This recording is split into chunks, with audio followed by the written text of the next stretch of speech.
Silver State 300. Caliente, Nevada.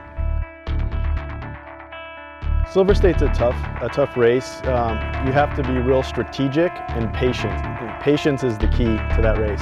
It's tough to pass at the Silver State, so the way I like to race is be consistent.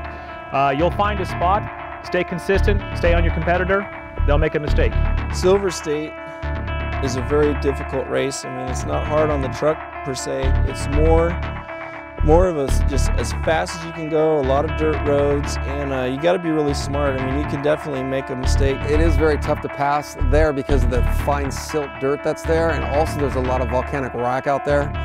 So sometimes you do have to take a chance and run out in the dust, and you know, I guess it's all about taking chances is what it comes down to. To get around the dust, you do have to take chances, but Silver State, the main thing is qualifying in that pole position. If you can get that spot, you got a man. Some of the challenges at the Silver State, I would have to say, is the mountain areas with all the trees.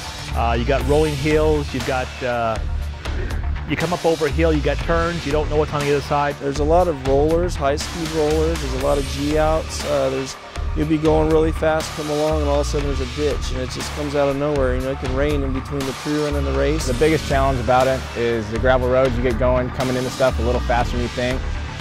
You'd be doing 120 and you got a 90-degree turn coming up, and that can definitely catch you off guard. The challenges at Silver State are a couple. You've got the dust and the silt, and you've got the rocks in the mountains, and every now and then you got to cross a river. So you need to pay attention. Navigator needs to know what's going on, what's coming up.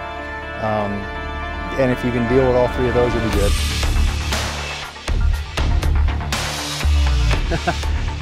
Eat My Dust at Silver State is it's extremely relevant. You know, I had a few problems there myself. You know, I spent probably a good 45 minutes working to get around a person. You know, and it wasn't more than a few minutes after that I got a little bit too hot, and then I got myself a flat, and I was right behind that same guy again and had to spend another 45 minutes planning and working hard to get around them. It's tough.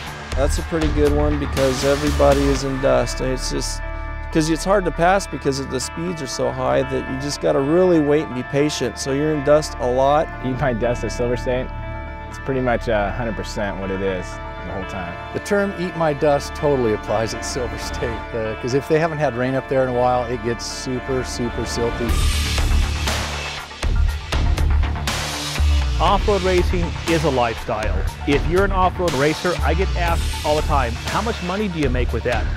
We don't get paid to do what we do. We do it for love. It's a passion.